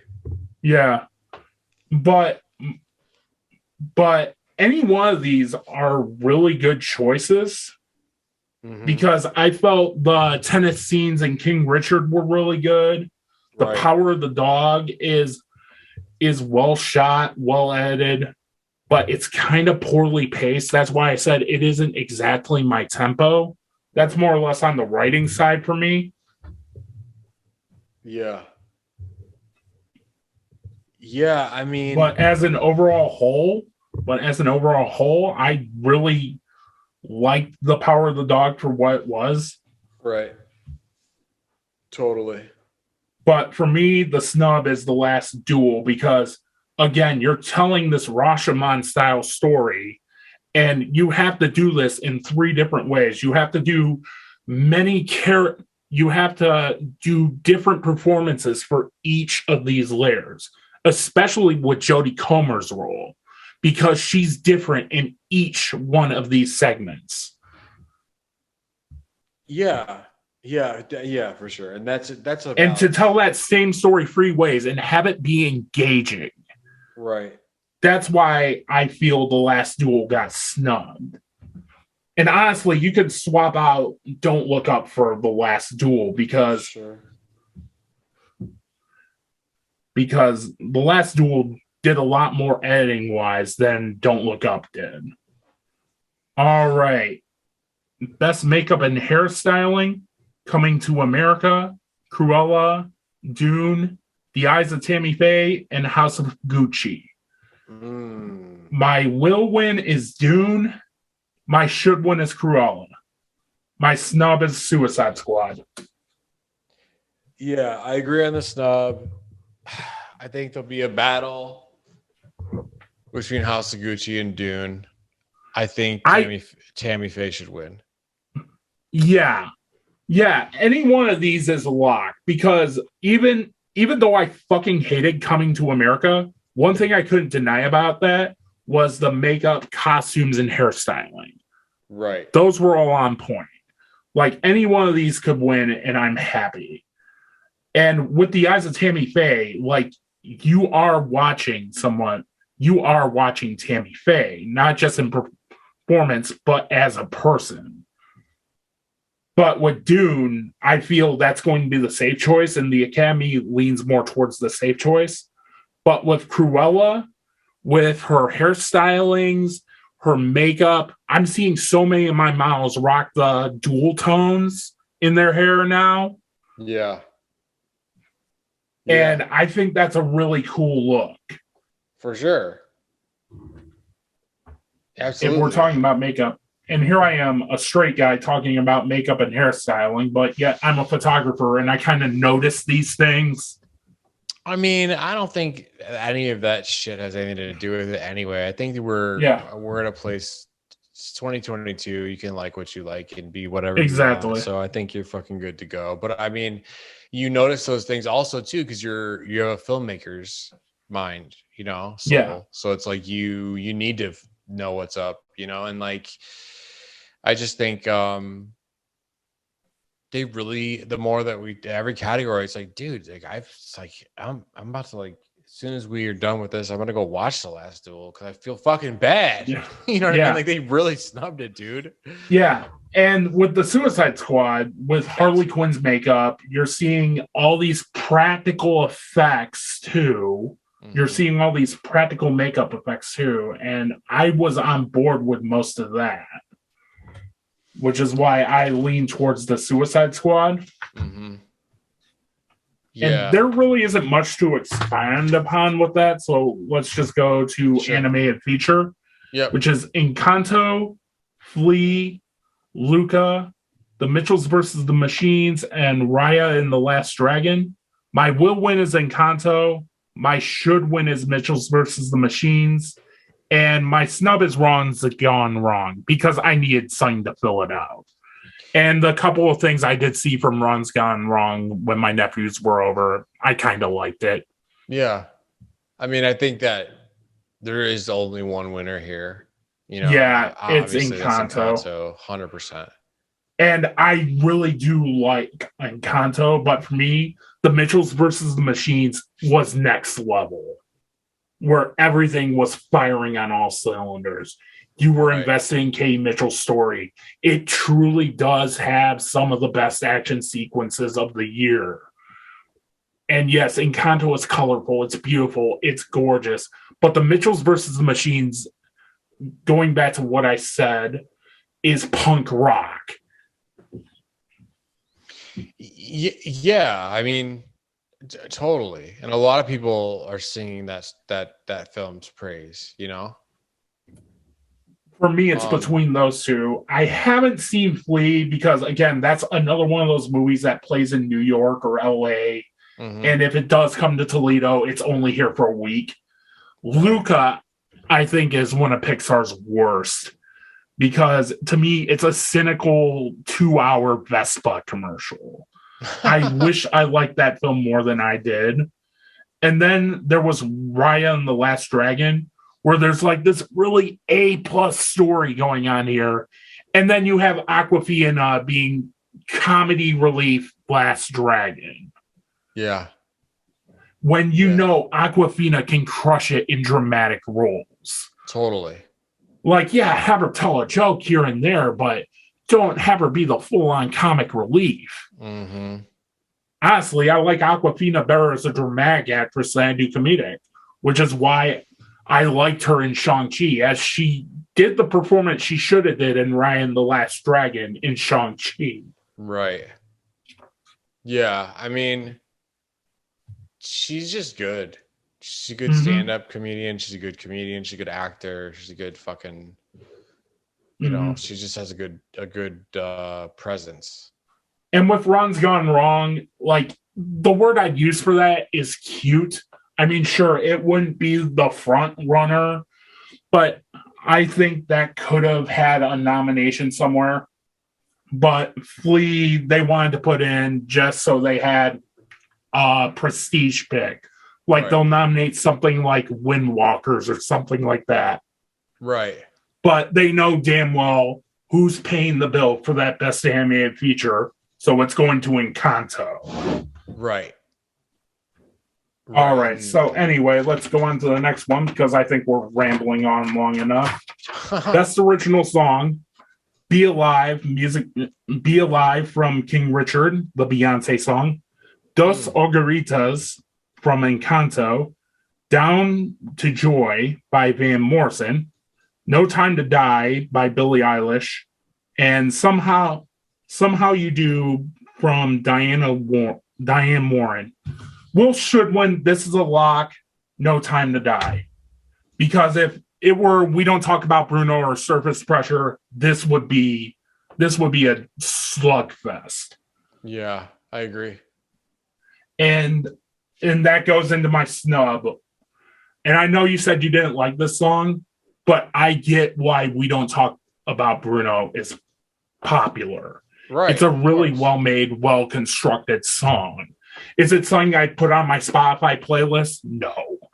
But is it something I'll put on if I'm driving my nephews and nieces somewhere? Yes. Totally.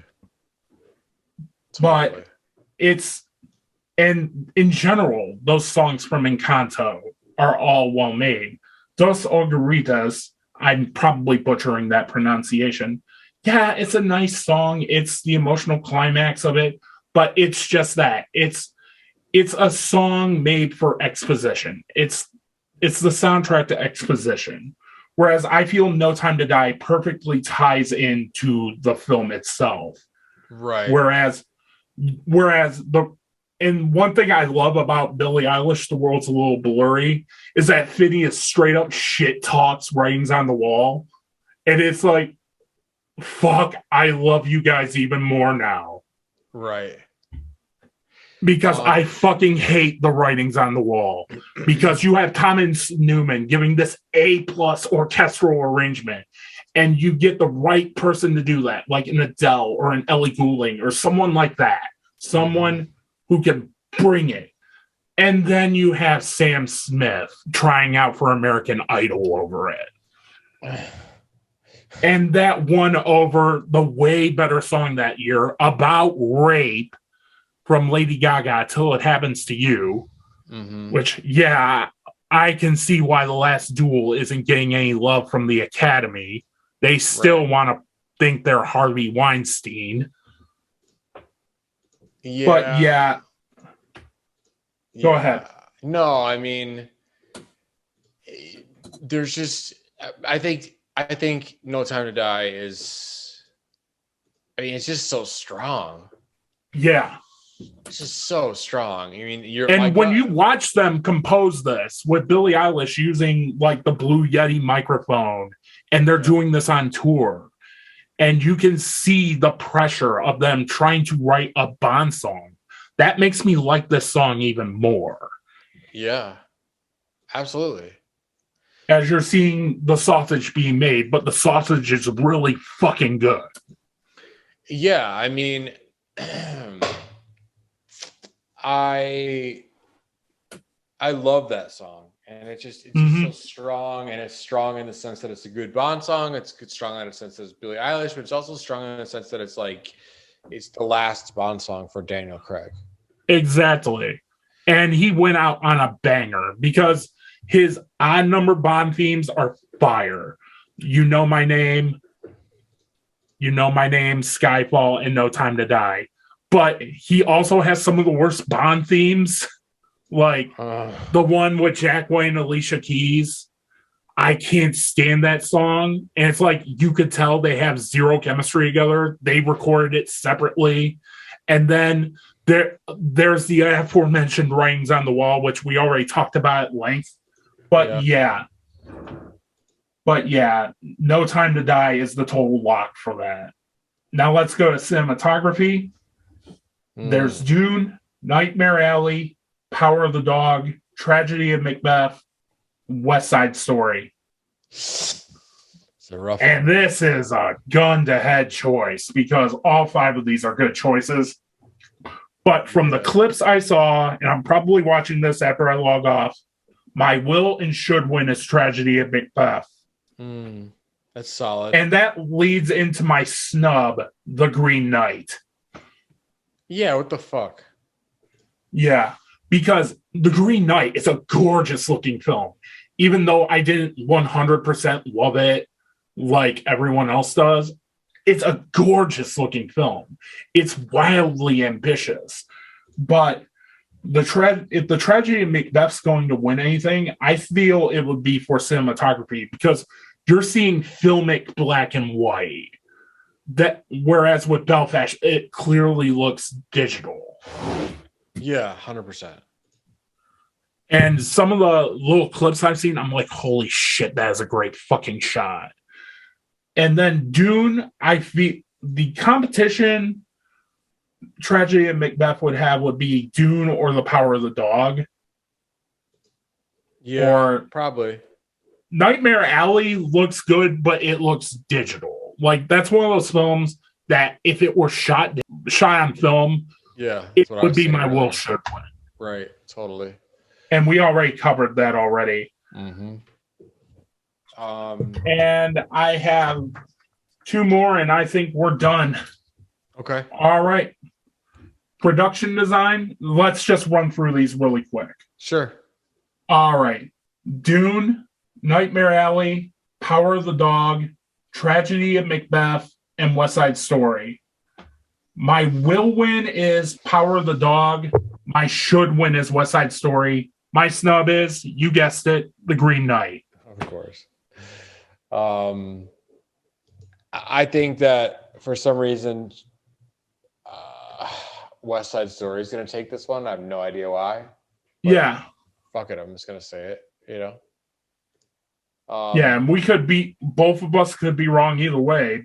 But like I said, that's my should win. Right. But my will win is Power of the Dog because it is a beautiful looking movie. You feel like you are in early 19th, 20th century watching that film. Right.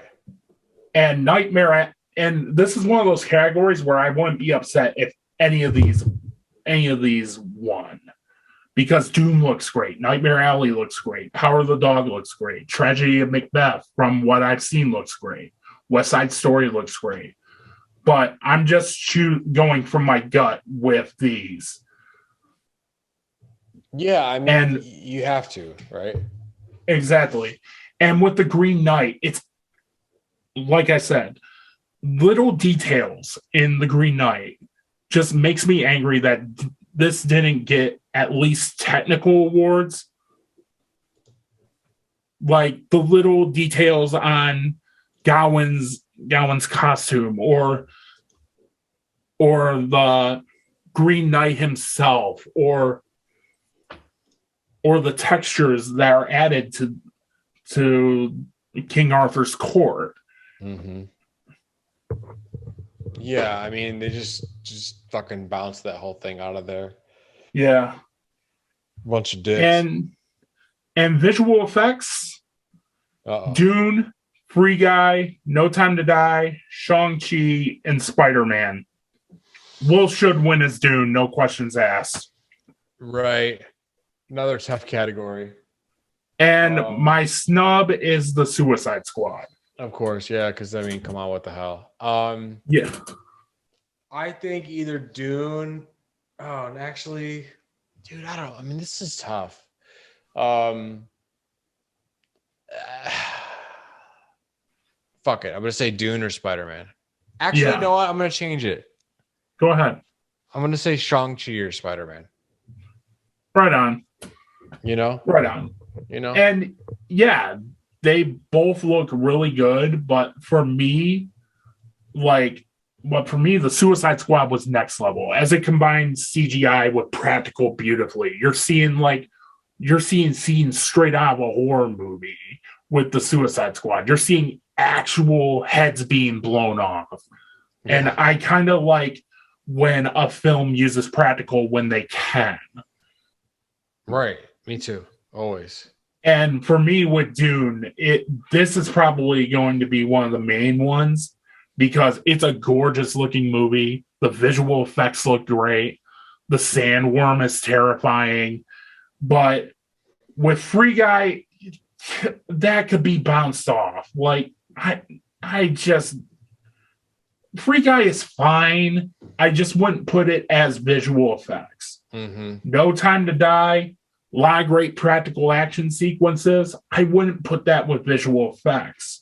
I agree. But Shang-Chi and Spider-Man, yeah, definitely. I totally would put those with visual effects. Totally agree. But I feel with Shang-Chi, like, there is a great 5-star, $90 million movie in there. I don't know why Marvel Studios feels the need to make like $200 million epics for like C-list characters. Right. I'd like to see like smaller stories with some of these characters, and Shang-Chi is one of them because the relationship between him and his father was what I was invested with the most, not the final boss battle at the end of the film. I couldn't agree more because what the fuck? Yeah. Everybody who saw that movie is like, I don't like the part with the dragon. And I'm like, yeah. I mean, no one does. Exactly. But that's why I lean towards Dune because it's the best all around visual effects wise. Right. And anyway, that's our coverage. We rambled on long enough. I'm going to have to divide this into chapters. Hey, man. That's going to be fun. In true Oscar fashion. All right. Be sure to like, comment, share, spread the word of New Rums Media. Follow me on all my socials at New Rums Media. And until then, check out Dustin Ripka's podcast, and I'll see you next time. See ya.